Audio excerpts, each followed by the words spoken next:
High, আমি সিমি। অনেক দিন ধরেই অসুস্থতার কারণে আমার ভিডিও দেওয়া সম্ভব হয়ে ওঠেনি। তো আজকে থেকে আবার আমার ভিডিও দিতে চলেছি। এটি আমার নতুন ভিডিও। তো সকাল সকাল আমি ঘুম থেকে উঠে ভাবছিলাম যে আজকে কি বানানো যায়। তো আমার এটি বিয়ের দর্পণ। তো বিয়ের দর্পণ নিয়ে আমি ভাবছিলাম। তো ভাবতে ভাবতে এখানে ভাবলাম কি করা যায়, কি করা যায়। অনেককেই দেখেছি দর্পণের মধ্যে কলকা আঁকতে, কিন্তু আমি ভাবছি না, কলকা আঁকবো না। যেহেতু দর্পণ দিয়ে আমাদের সিঁদুরদান করা হয়, তো একটি সিঁদুরদানের ছবি আঁকলে কেমন হয়। তাতে একটি সিঁদুরদানের ছবি ফুটিয়ে তুললে তাতে আমার মনে হয় দেখতে খুব সুন্দর লাগবে, এবং সেটি একটি স্মৃতি হিসেবে রয়ে যাবে। তো তাই আমি গুগলে সার্চ করে একটি ফটো দেখলাম সিঁদুরদানের। আমার ভালো লাগলো।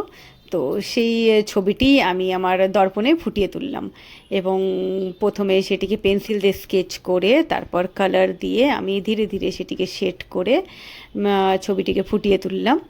এবং ধীরে ধীরে কালার করে ফিনিশিং দেওয়ার পর তোমরাই বলো যে এই ছবিটি দর্পণের মধ্যে কেমন লাগছে সিঁদুরদানের। বা এখানে কলকা করলে কি ভালো হতো না সিঁদুরদানের ছবি? আমার তো সিঁদুরদানেরটাই ভালো লাগছে বেশি।